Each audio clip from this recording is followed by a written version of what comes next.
Assalamualaikum warahmatullahi wabarakatuh. Perkenalkan, nama saya Nur Fadila Junaid, mahasiswa Teknologi Pendidikan Angkatan 2017 Universitas Negeri Makassar. Jadi pada kali ini mengenai mata kuliah Teknologi Kinerja, kita akan membahas mengenai intervensi manajemen mutu terpadu yang terbagi menjadi 3 poin. Yang pertama yaitu manajemen mutu terpadu atau MMT, biasa juga disebut Total Quality Management. Yang kedua yaitu benchmarking. Kemudian yang ketiga, strategi atau teknik manajemen peningkatan mutu. Manajemen mutu terpadu atau Total Quality Management dapat diartikan sebagai perpaduan semua fungsi dari organisasi ke dalam falsafah holistik yang dibangun berdasarkan konsep kualitas, teamwork, produktivitas, dan pengertian serta kepuasan pelanggan. Dikutip Ishikawa dalam Pawitra tahun 1993 halaman 135.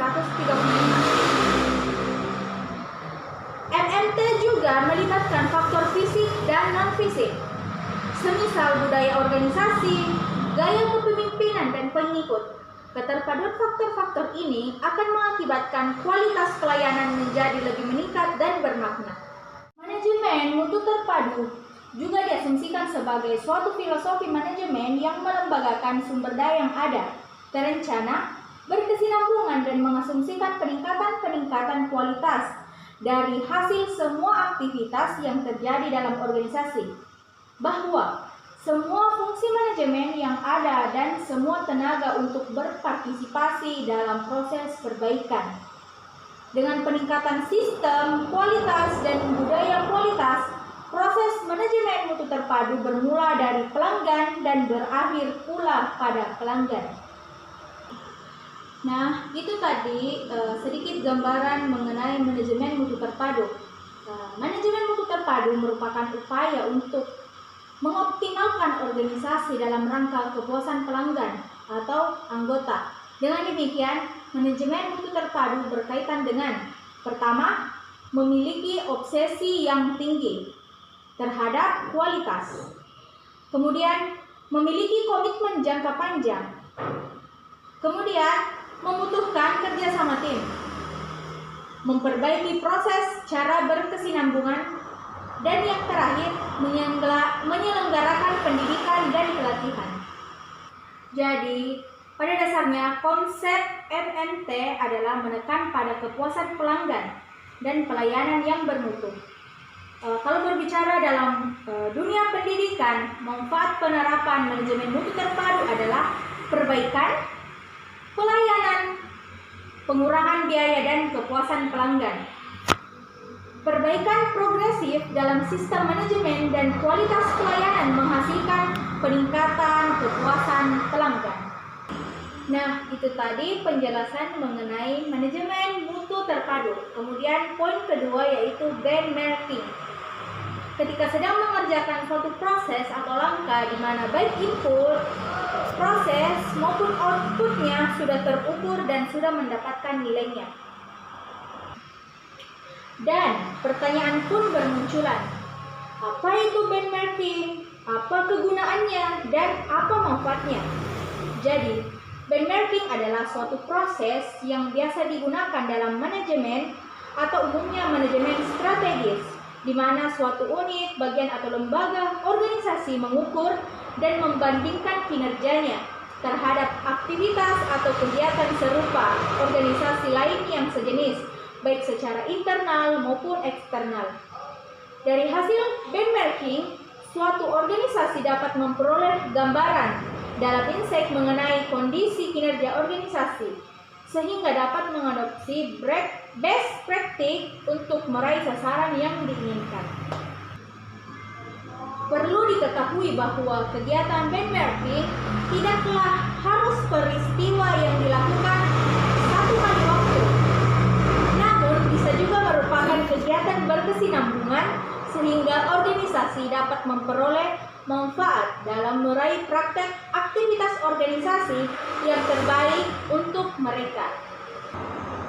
dalam proses benchmarking ada beberapa tahap dan langkah yang harus ditempuh dalam prosesnya. Yang pertama yaitu identifikasi problem atau masalah. Yang kedua, identifikasi industri atau organisasi dengan usaha yang sama atau serupa.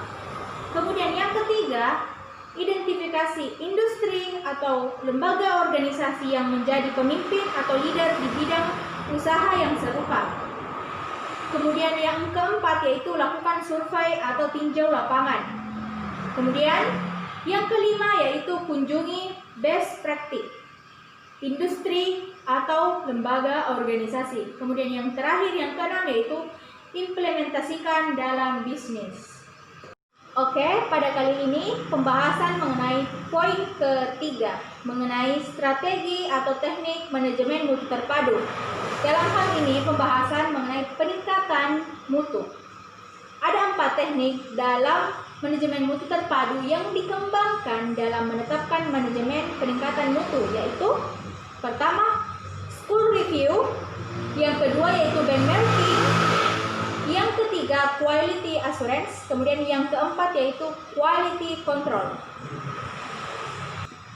Kita akan menjelaskan satu persatu. Yang pertama yaitu school review. Jadi dengan metode ini kita dapat mengetahui kelemahan, kekuatan, prestasi lembaga pendidikan dan memberikan rekomendasi untuk penyusunan perencanaan strategis pengembangan lembaga pendidikan di masa mendatang. Kemudian yang kedua yaitu benchmarking, merupakan kegiatan untuk menetapkan standar baik proses maupun hasil yang akan dicapai dalam suatu periode tertentu untuk kepentingan praktis. Kemudian yang ketiga yaitu quality assurance, artinya bahwa konsep ini mengandung jaminan bahwa proses yang berlangsung dilaksanakan sesuai dengan standar dan prosedur yang telah ditetapkan. Dengan demikian dapat diharapkan hasil atau output yang memenuhi standar yang ditentukan pula. Kemudian yang keempat, quality control, merupakan suatu sistem yang untuk mendeteksi terjadinya penyimpangan kualitas output yang tidak sesuai dengan standar. Oleh karena itu, konsep ini menuntut adanya indikator yang pasti dan jelas. Oke teman-teman, itu tadi penjelasan mengenai intervensi manajemen mutu terpadu. Nah, pada intinya penerapan MMT atau biasa juga disebut Total Quality Management yang efektif juga harus memperhatikan beberapa aspek yang mempengaruhi mutu, yaitu kultur, komitmen, dan komunikasi. Penerapan Total Quality Management di lembaga pendidikan mengarahkan peningkatan organisasi yang berkelanjutan atau berkesinambungan. Upaya untuk peningkatan sumber daya manusia untuk meningkatkan semua aspek organisasi dan mengarah kepada terpenuhinya kebutuhan klien saat ini dan saat mendatang. Karena manajemen mutu terpadu atau MMT biasa juga disebut Total Quality Management merupakan suatu konsep yang berupaya melaksanakan sistem manajemen kualitas dunia sehingga diperlukan perubahan besar dalam budaya dan sistem suatu organisasi seperti lembaga pendidikan. Nah, cukup untuk hari ini penjelasan mengenai manajemen mutu terpadu. Sekian, Assalamualaikum warahmatullahi wabarakatuh.